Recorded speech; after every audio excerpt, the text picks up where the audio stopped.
Professor Prescott, in this audience of scholars, economists in Israel, and students, your theories on dynamic time consistency and real business cycle are very known. Therefore, we are all eager to listen to your insights on how to restore US prosperity. The floor is yours.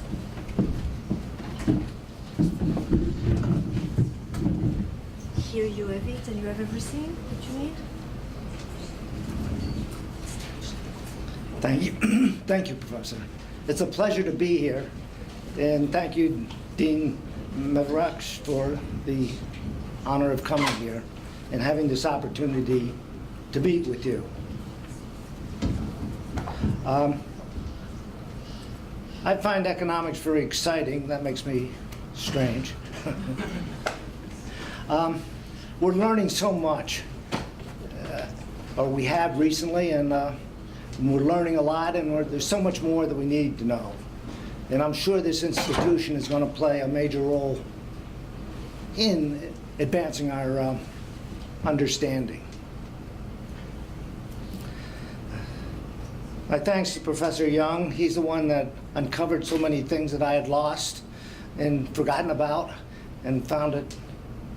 I had history mixed up in terms of timing. Now I got it straight, I think. Okay, the U.S. is not prospering. Western Europe, particularly Southern Europe, is not prospering. It turns out that some countries are doing reasonably well, and Israel is amongst them. It's not a worldwide phenomenon. It seems to be more of a country-specific problem.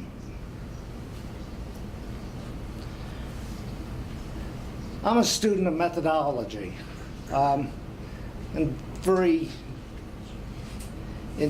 to adapt the language that's best. There's so much confusion when the same word is used 16 different ways when people communicate. So I'm going to go back. So I go back to Godfrey Haberler's prosperity and depression language. These are relative concepts. The U.S. is 3,000 percentage more prosperous. That's 30 times more prosperous now than it was in 1800. U.S. is 40% more prosperous than the EU 15, Japan, and Israel. The U.S. is currently depressed 14% relative to its pre-2008 trend. Half of this is due to productivity being below trend. That's output per hour worked. And half due to the number of market hours per adult. Notice I'll always be correcting for trend, and for the number of people. The number of people in Israel has gone up a little bit since 1929. It's gone up in the U.S., but nowhere near as dramatically. The U.S. has been depressed for a long time. Not as long in the 1930s, where it was depressed for 10 years. But it's been 4.5 years, and the issue is how much longer, and what should be done. First, what's the underlying theory? Well, first thing I want to talk about modern economic growth. This is things you all know about. Simon Kuznets' work on this topic, that's his language, is truly exceptional. In developing the national accounts, I see him as the father of macroeconomics. Now, modern economic growth, with this about doubling of living standards every 40 years, began first in the West about 150 years ago.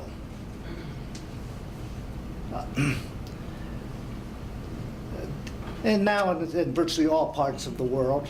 In some parts of the world, particularly Asia, there's rapid catch-up. And also, I correct for this trend. Trend of about 1.8% per year. See, this is the growth of the stock of useful knowledge. When you write a great book, it's in the public domain, and people can use that, the knowledge in that book, and they can transmit it to their coworkers. And this knowledge is growing, and I predict will grow dramatically in the future.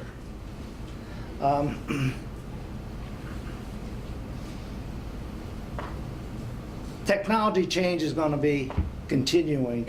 I hear some people have robots cleaning their house. Professor Rezes. Better robots than me. Theme of this lecture: there has been a revolution in aggregate economics. The theory underlying the revolution has proven to be a great success. The theory has been tested through successful use. There have been deviations from theory that have been resolved. Well, physicists are not the only ones that have deviations from theory that get resolved. Economists do now. There are deviations that have not yet been resolved. I'm sure better measurement will identify other deviations. This back and forth between theory and measurement is the way science progresses. In economics, it's progressing at an incredibly rapid rate. What is aggregate theory? People use the words very differently. This word theory in particular.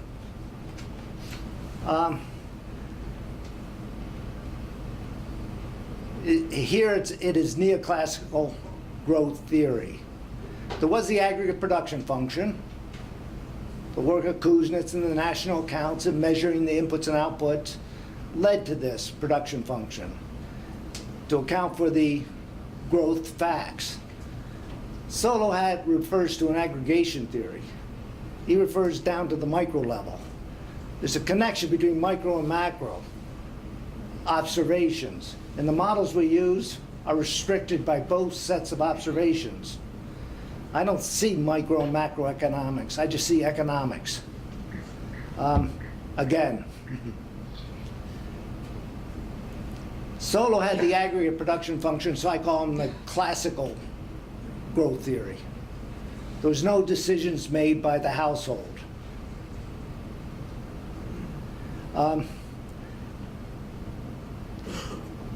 Finn and I introduced an aggregate utility function.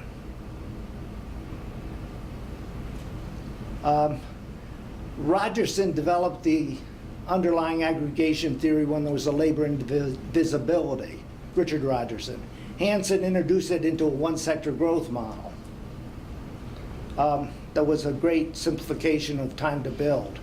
A simple, elegant paper that stripped away a lot of things that were not major.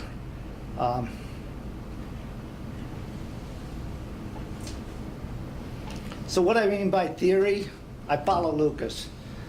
Theory is a set of instructions for constructing a model economy to answer a given question. And it's a quantitative question. The model is an instrument for using theory and measurement to draw scientific inference. It's not the product, it's the instrument. The answer to the question is the product. Neoclassical growth theory, like Newton's theory of the solar system and Dalton's atomic theory, is a theory in this sense. To repeat, through the interaction of theory and measurement, science progresses. Measured deviations from theory lead to advancements in theory, and better theory leads to better measurement. Now, using the theory to answer a question, what do? We select a model economy, specify with this neoclassical growth theory the initial stocks of capital, the accumulated productive assets. compute the equilibrium path given the aggregate production function residuals, that's total factor productivity, and given policies. Some things turn out to be simpler. Typically, we can make the incorrect assumption that agents have perfect foresight to generate the predicted equilibrium path and compare it with the actual one. When Finn Kidlin and I started doing this, we were just after some statistical properties of the aggregate time series, not the paths, which is a much more ambitious. We've progressed. There are special cases where you have to fess up to the expectation problem. I'll mention that later. Some of the theory's early successes. An early finding was that productivity shocks were an important contribution to US business cycle fluctuations in the 1954 to 1980 period. That's that time to build paper.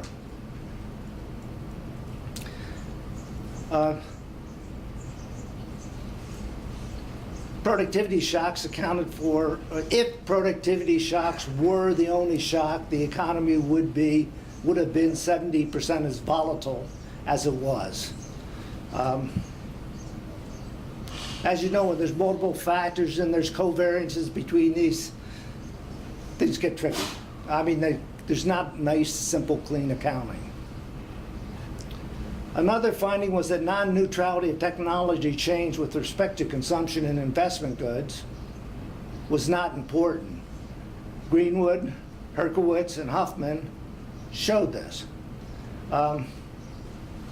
in that important paper in the 1980s, about 87, I believe. Another important finding was that in a world with transaction cost, monetary policy has only small real effects. People wanted to get big ones. I tried and failed in some of my research. The failures are the things that you don't see in print or in obscure places. Cooley and Nansen did that. When I see that quantity theory, it comes from Irving Fisher, Alan Meltzer with his demand for money with the interest rate in there, and Bob Lucas and Stokey with their explicit more micro foundations for that demand. Bob Lucas was a little disappointed that the real effects were so small, but that's what the science says. And he accepted it. Another success, understanding Japan's lost decade of growth. In the 1990s, Europe and the US experienced healthy growth, while Japan lost a decade of growth from about 1992 to 2002.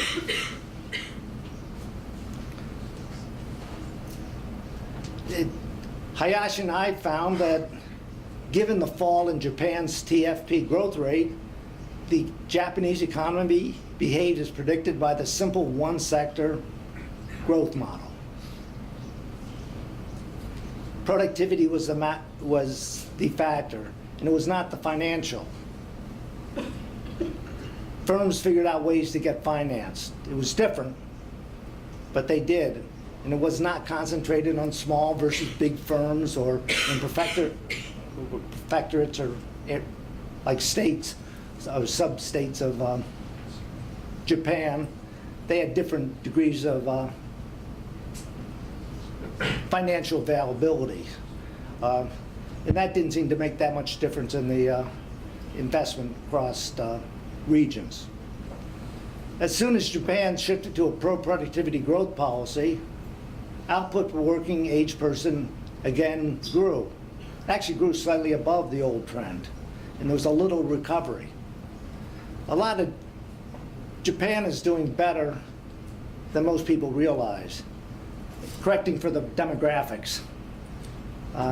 Their population is aging, and the working age population is shrinking. So that's why I correct actually for output per working age person, or hours worked per working age person. Now, there was a puzzling boom in the 90s in the US. It was a big deviation from theory. I didn't understand why the critics of RBC didn't jump on us. I guess they thought it was safer to ignore. At the Minneapolis Fed, we'd sit around at the briefing the president and say, what's wrong with people? Why are they working so much? Did they get a case of workaholism? Aggregate TFP or productivity and GDP per hour were low relative to trend, not high. Labor tax rates, if anything, were rising. Then Standard Theory predicts a depressed economy. It wasn't depressed. It was a booming. The MBAs were dropping out of business school to start up their new businesses. And some of them got rich. And some younger people did the same thing, dropping out of computer science schools at Berkeley.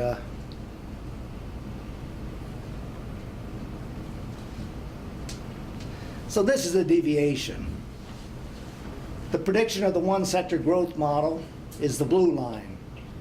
The actual is the red line, US per capita hours. The reason output was so high then was people were working so much.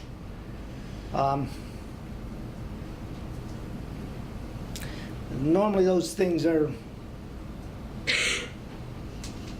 by the way, there's other funny things in the data. You looked at the data, looked at accounting profits.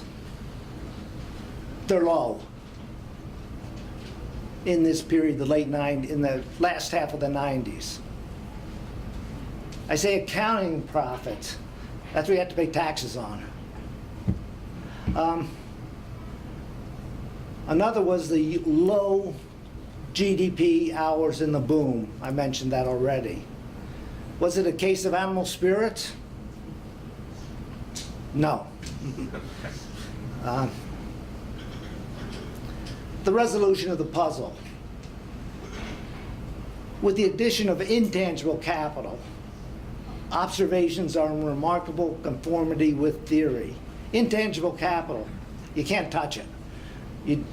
They're starting to move to starting to measure some of this intangible capital. Beginning in July, the US GDP will go up 3%. And they go backwards in time in that correction.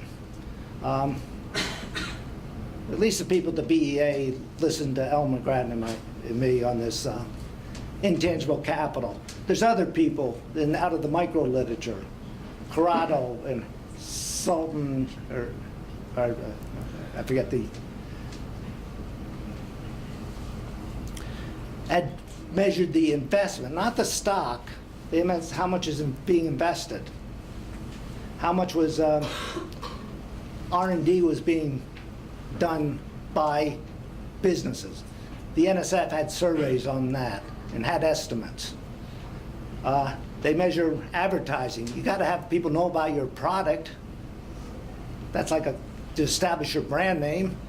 Other things is when you build an organization, it takes a lot of time and a lot of resources as people learn to work together. You learn in the organization when somebody says something to believe them or not to. A lot of times when you ask people a question, they want to help you. People are nice that way. And sometimes they don't know the answer to the question and they try to help, and that's not helpful. Sometimes, on the other hand, if you learn somebody, they'll say, no, I don't know the answer, yes, it is. And that's valuable. You can access the expertise of other people. And having worked with them is the way you learn about your colleagues and how to interact efficiently with them and experience mutual gains from, well, sharing knowledge on how to do things. This is organization capital, is what we call it, is called. By the way, training people in terms of your accounting system that you set up. Accounting systems tend to be specific to the business organization. And with a better accounting system, you have better controls and you produce more. Well, if these intangible capital are not measured, it's more starting to move into the measurement class, but still a lot is not measured. What do you do with them? That's a key thing that, well, McGrattan and I came up with when we're looking at the stock market, because the value of corporations, many corporations, are the value of their intangible capital. Coca-Cola, General Mills with Wheaties and Corn Flakes, the cereal brands, the software that's Microsoft has, incredibly valuable assets. But when they made these investments to develop these and sustain it, these items were expense. They were subtracted from revenue, net revenue, in getting accounting profits. The value of this output is not included in the measured output. Where does that show up? In accounting identities have to hold. Income has to equal product. If you miss output, you got to miss income. Well, the people that finance this investment and groups and organizations that financed it realized this later in the form of capital gains. Capital gains are not part of measured output in the national accounts. That's a principle.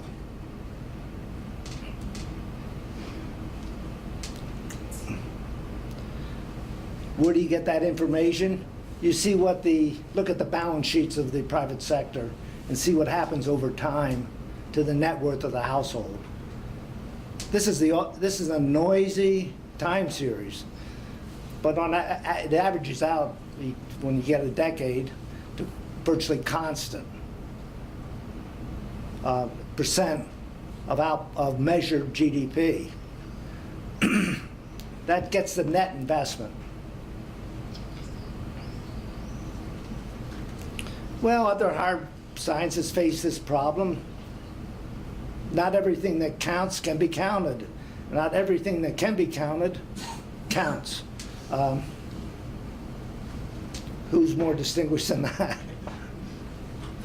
A scientist. Theory with intangible capital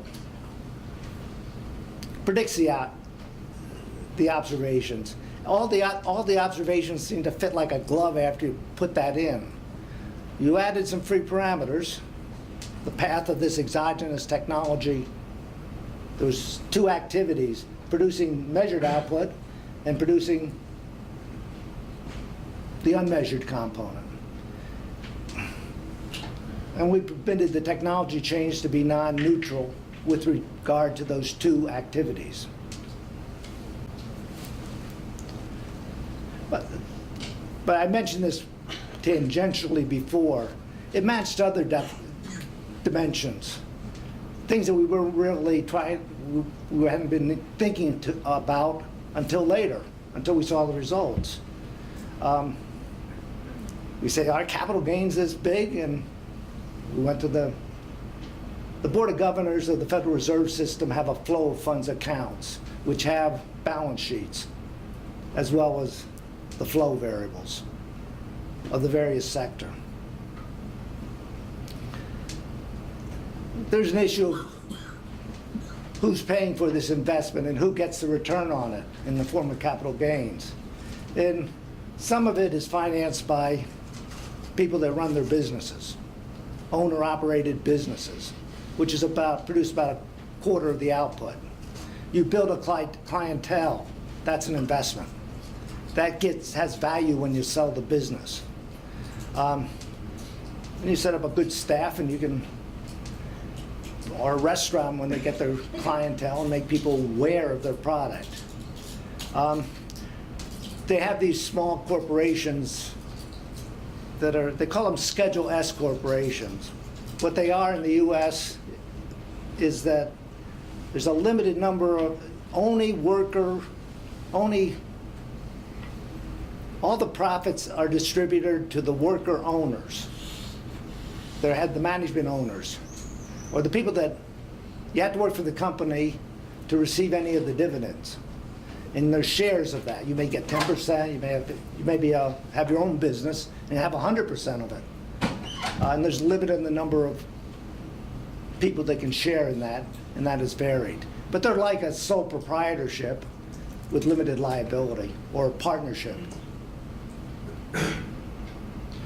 All the profits are passed back to the household, and they pay taxes on that as ordinary income. I'd be curious if there's any tax experts here on the Israeli tax system. It's always interesting to see similarities and differences. We found that technology change was strongly biased towards the production of intangible capital in the 1990s. During that period, the number of new businesses started was huge.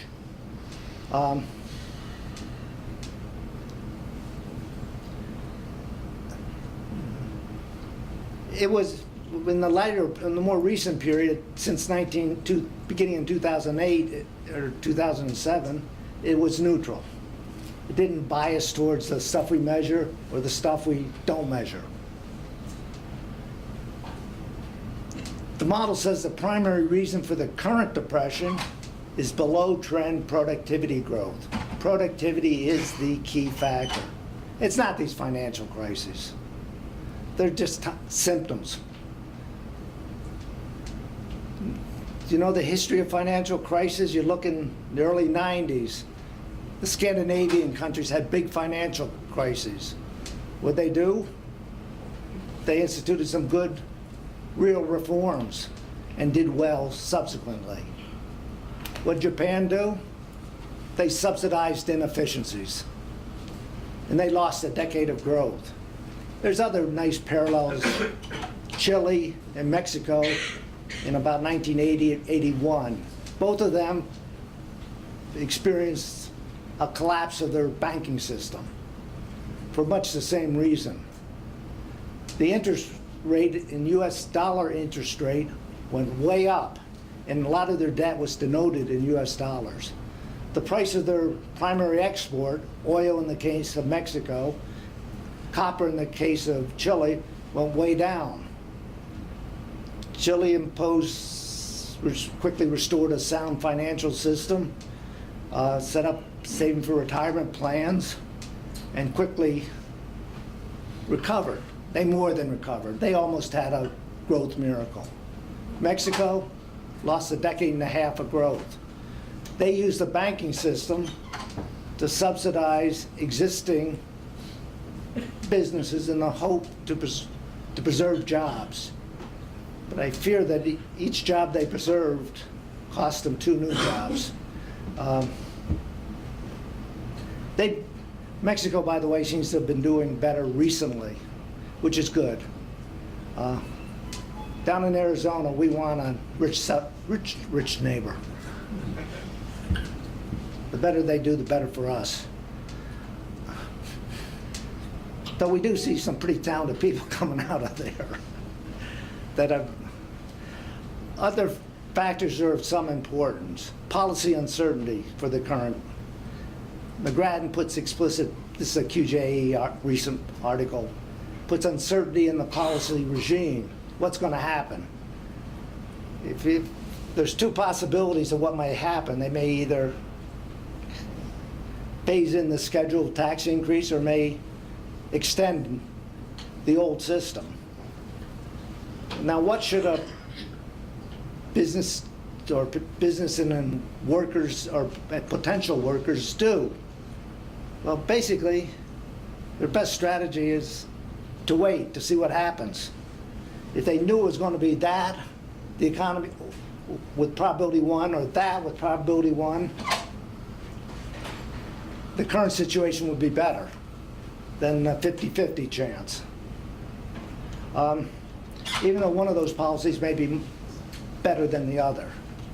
When you enter into an employment contract, many of them entail big investments on the part of the employer and on the part of the employee.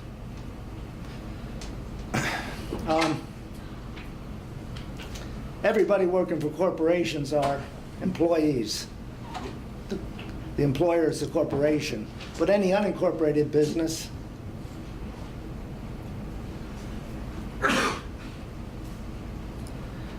the people running the business, the proprietor or the partners, are not the employees. You can't be an employee of yourself. Okay, this is what the U.S. has been doing. The green line is that trend, that 1.8%. And there we plotted what did happen and what the actual, the red line, and what trend. And currently we're 11% below trend. Actually, if you include the intangible investment, it's 14% below trend. That's an estimate. This is GDP. This is using the BEA numbers directly.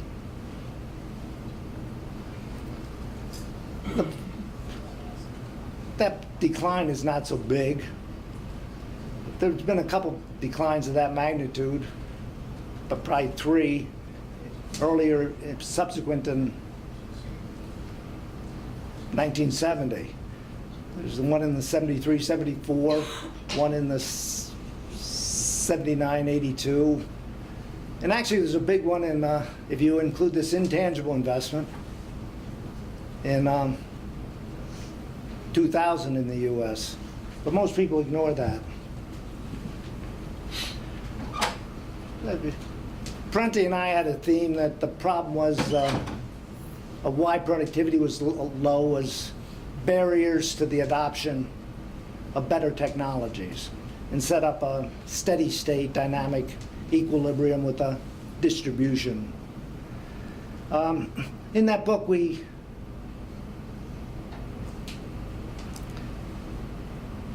looked at how the growth theory did with regard to the Japanese growth miracle. Using the standard measures of the capital stock, it predicted much more spectacular miracle. One's more spectacular than we've ever seen. Of course, if you load in a huge amount of capital, make capital share up around 100%, you can't get that. If you're investing in, output is split between consumption and investment. If you're growing if the capital output ratio is 10 and output is growing at 10%, then 100% of your output has to be allocated to investment to maintain that ratio. That leaves nothing for consumption. So that sort of tied things down to what it had to be for the theory to be consistent with the observations. The good news will be that it was resolved with this intangible capital. Turned out that there's just the right amount to get there's about a 10% limit on the growth rate. Of course, the McGrath and my research program started with the implication for financial asset markets. We were at the Federal Reserve Bank, and Greenspan was talking about irrational exuberance. Did this make any sense or not? What is the value? The standard way in finance was to say present value of dividends. With all this uncertainty and event contingent dividends, if you had all them, you could do it and it would give the value. That is an equilibrium relation. Unfortunately, they don't put those numbers in the Wall Street Journal. Nope. And when you use statistical tools, you can get just about anything without violating that discipline. We went a different route. We went off a different equilibrium relation. We looked at the value of the productive assets of corporations or businesses relative to their value. Value that which they sell for. Or in the case of traded stocks, we have nice values. Even in these Schedule S corporations, the IRS forces you to have some rules to make up a price. And they have some transactions where people get to be a part of the corporation, of that Schedule S corporation, by acquiring maybe 10% ownership. And they have to pay something for that. And sometimes those people leave and they have to sell back to somebody else, the corporation. A price has to be determined, and that's the one that's used for tax purposes. These are states it gets manipulated a bit, and it makes for good tax accountants. But here, that's a second order problem. The value of the corporations, the value of the productive of the equity, and plus the value of the debt it's issued, net debt. It's equal Q. Q is the market value of these productive assets. It depends upon policy pi. The QT of pi theory permits you to construct that function. You don't estimate anything. Times the stock of KT, tangible capital. That gets capitalized. That's the things that you put on your books. The BEA makes a correction for replacement cost as opposed to book value. But then there's a price for the intangible. That's another function. In the U.S., with the high corporate income tax and the fact you can expense it, it turns out that the QI, given the policy, is about a half. What does this say? R&D and these advertising, building organizations, etc. The government's paying half the cost, but they're getting half the return. They're half owners. What shows up on the balance sheets of the private sector is just that 1/2 times that KI. If you average between the two, you get about 0.6.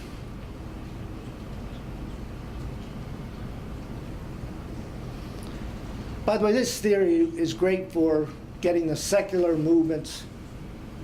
Oh, maybe I'll show you some of that. The corporate equity value to GMP has varied a lot over time. This is US. Actual value, 1.67 GNPs in 1929. Half that amount in 1962. And almost that value in 2000. And almost that value now, maybe about 1.4. The predicted value of theory of that theory I just present is pretty darn close to the actual values. And there's big movements in this. We submitted this paper, well, it got rejected once. That always happens. You have to have thick skins.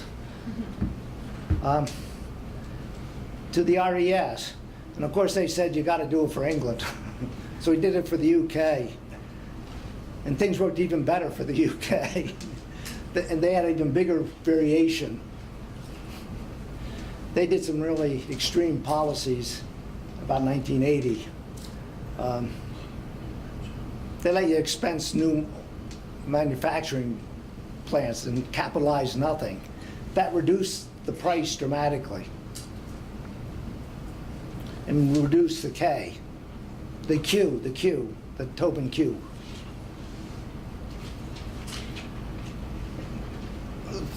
The taxes were the big thing.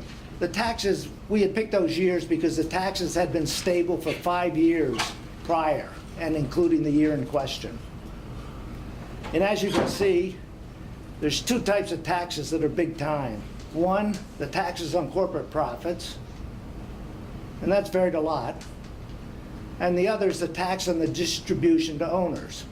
If you have a tree out there that bears fruit forever, and somebody takes 90% of that fruit, that tree is only going to be worth 10% as much. This is the pure endowment economy model of Lucas, and basically the one that Mary and I used but we worked off growth rates of consumption. By the way, there's some institutional constraints mattered, and you got to dig into these details.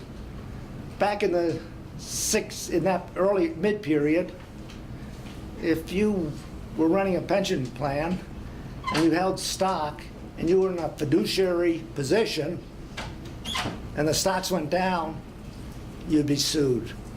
You were liable. So it needs to say people, they did not hold stocks.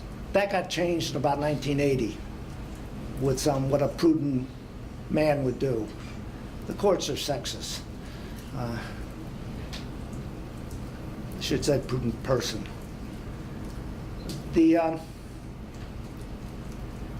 So this is, so there's big changes. One of the major innovations in that drop on the tax and the distribution of owners is the deferred compensation savings schemes.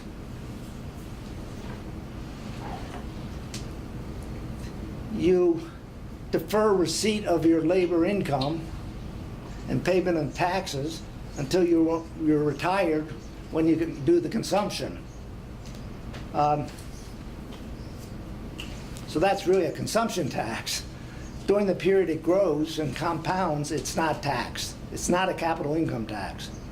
So huge amount of investment is protected from the capital income tax due to individual savings accounts and pension funds. They own 3/4 of the stock market in the US. Who's the biggest stockholder? CalPER, the California Retirement Plan. Us professors are pretty high up there too with our TIA craft, but things have got spread out.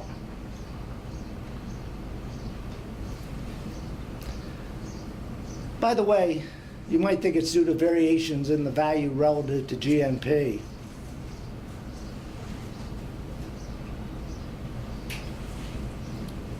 The reason for this big variation in DOGP is variation in tax rate.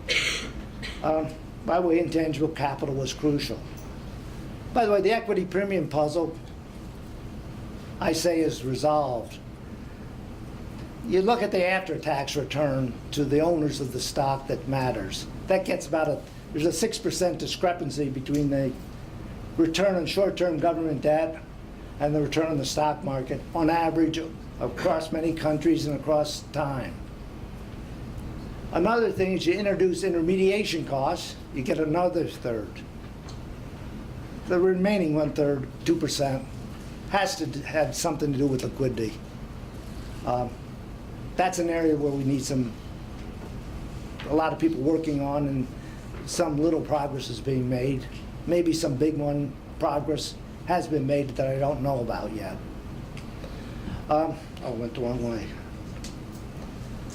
The excess volatility puzzle of Leroy, Porter, and Schiller. If you invest in the stock market,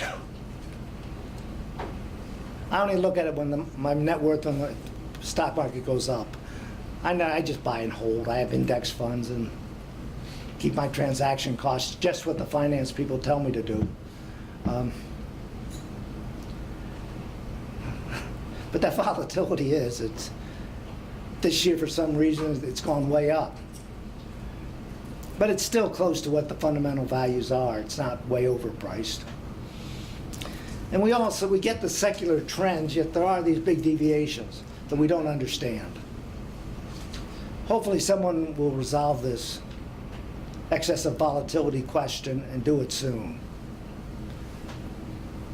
I told growth miracles. They also looked at great depressions. I see this Colton Ohanian introduction of cartels in the JPE paper, a great advance. It had insiders and outsiders. You know, if you're Spanish, there's some insiders and or Italian, there's insiders and outsiders. Everybody knew this was an important factor. However, how to bring that in a formal modeling and introduce it in a quantitative way into the theory, they figured out a way.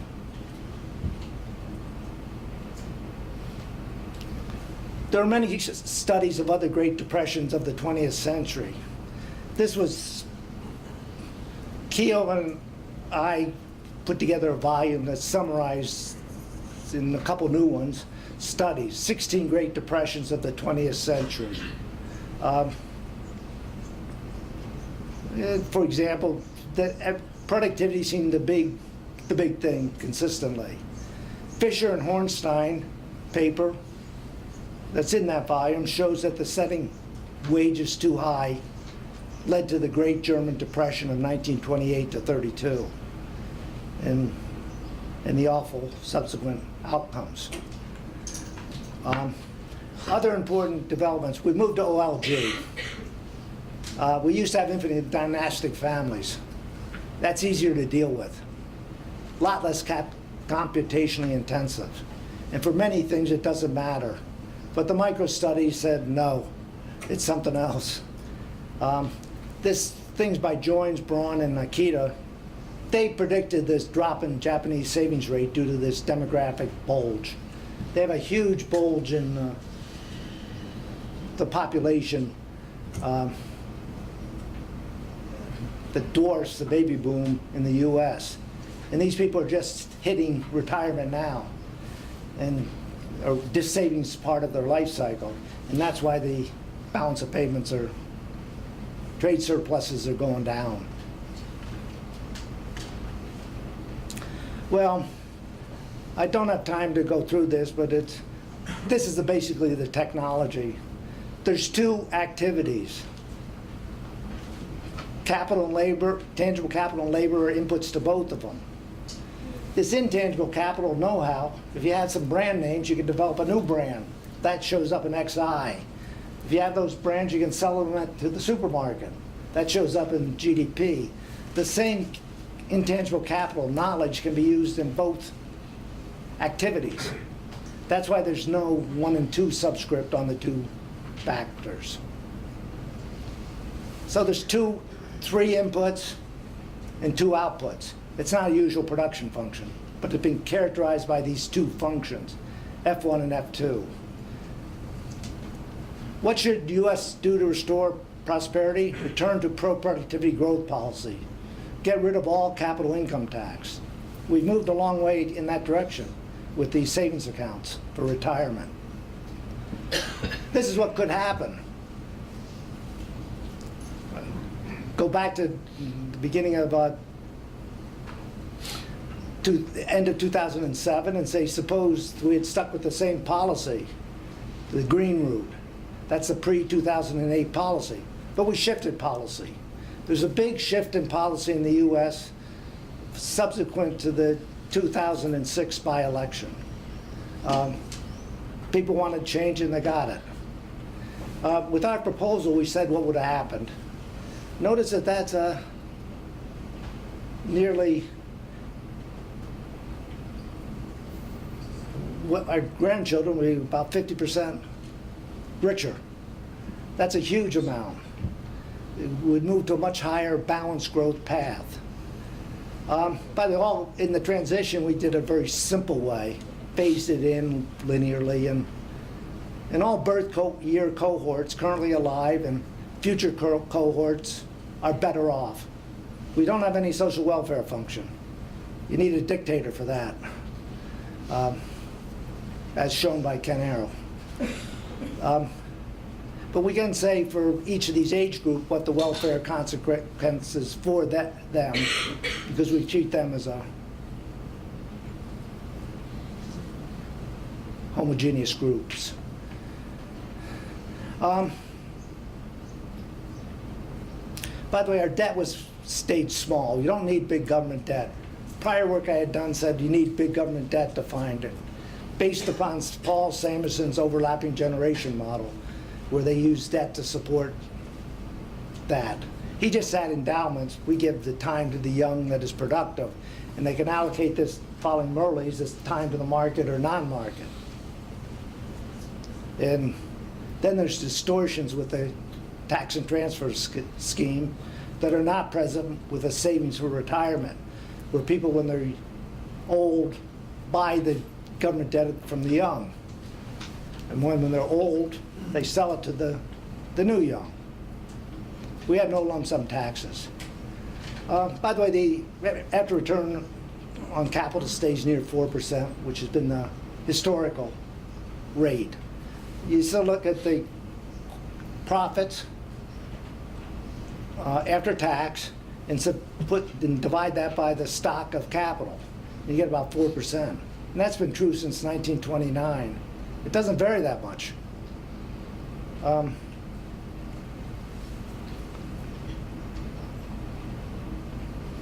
the way, I mentioned already changing the way the U.S. accounts are done. And key is the shifting to mandatory savings for retirement and getting an annuitizing of the mandatory savings so that people cannot outlive their savings. They're forced to buy insurance but against living too long.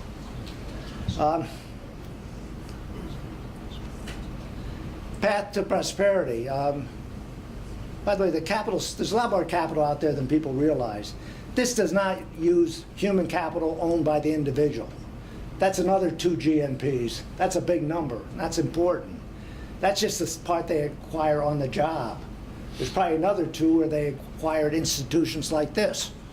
It might be, put those 2 together, it might be 4 GNPs. We put the actuary tape. What about Israel? Rapid catch-up from 1953 to 73, from 33% of the industrial leader to 77. The Israel economy lost some ground relatively from 1974 to 2007, and dropped from 77% to only 70%. There might be measurement problems. And knowing about these international comparisons could shift that curve. But that shows a picture. What about we've been doing post-2007? Small recession, decrease less than 40% relative to pre-2008 trend. US fell 11%. We're better at falling. Subsequently to short recession, there was a rapid recovery back to pre-2008 trend. No recovery in the US. The green is the trend Israel, that same 1.8%. And look at the actual. I'd say Israel